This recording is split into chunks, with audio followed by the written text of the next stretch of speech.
I wasn't obedient. I was afraid. Peace, y'all.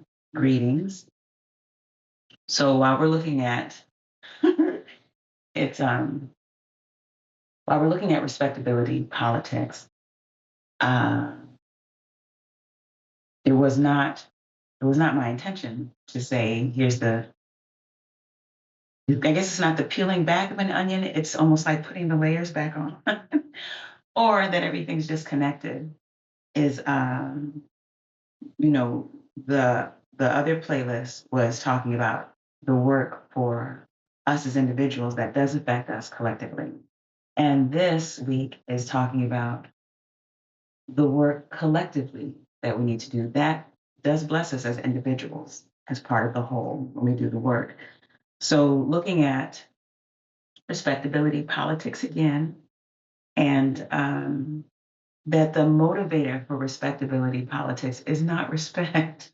In yesterday's video, I talked about how we teach our children that you must give respect to earn respect. That's a five line to from a Tribe Called Quest. And every time I say it, I hear him.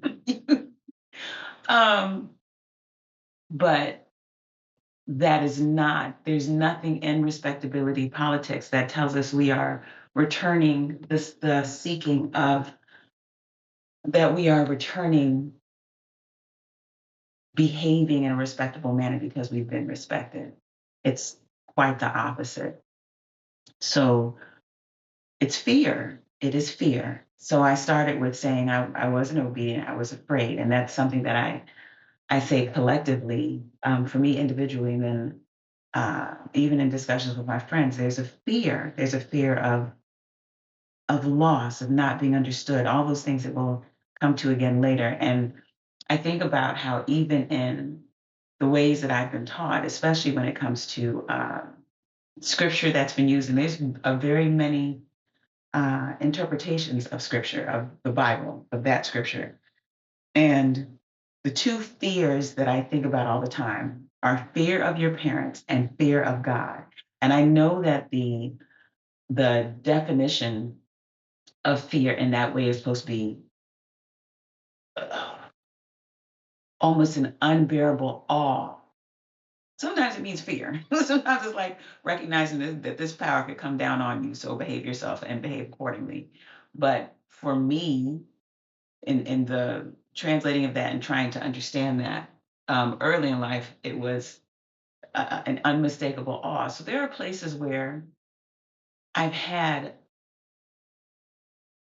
I've had experiences that are so awesome that I can barely contain myself. The birth of my children, um, being able to stand in places where maybe the moon is out and the sun hasn't come up yet, or um, being able to hear a waterfall or walk in crunching snow and it's quiet everywhere else, being able to stand in the middle of a rainforest. All of those things are, there's so much gratitude and amazement at what the Creator has made.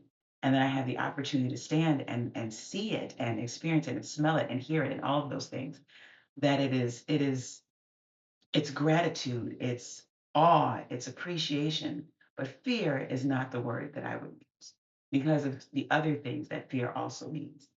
Um, Fear is a reaction to danger, causes us to freeze, makes it difficult to receive and be in gratitude and awe.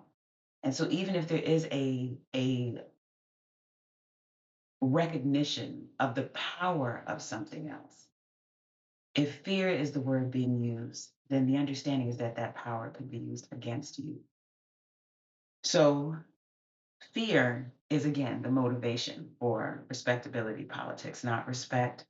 And so, I love seeing Black folks, especially Black youth, children, teens, young adults, living outside of the prescribed scripts we've been given as Black folks, and not just in the United States, but everywhere in the world, especially when um, us as Africans in the diaspora are not aware of other life in the diaspora, so that we believe that the way we are experiencing where we are is the way that everyone is experiencing life, and it's not true. So I love seeing. the reason I love seeing Black folks living outside of our external and internal scripts is because it's liberating. So when you see the Eritrean and Ethiopian girls on skateboards, it's remarkable. Not because they're doing anything outside of living their lives, but because it's outside of the scripts we've been given. When I see, um, and it's been known for a while, but when I see Black kids that are punk and love hip hop, when I see Black kids who want to fence and play basketball, who want to do anime and rock their braid, like whatever it is, whatever the things are that are supposed to be outside of our experience, it's very liberating. And aside, some time ago, when all the streaming and stuff started, it was giving data to these companies that no one is ever listening to one type of music, even though my whole life it's been marketed that every Black kid between this age and this age is going to want hip hop, is going to want R&B.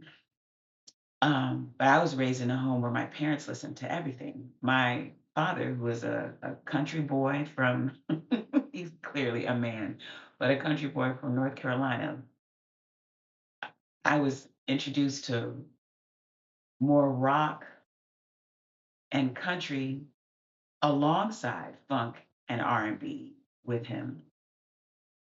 So I love being able to say these boxes are not us. This thing that I'm supposed to put on that's supposed to allow me respect, which is really not what I'm looking for. Um, that I don't fit in that, and it allows us to come out of the collective boxes that fear would cause us to stay in.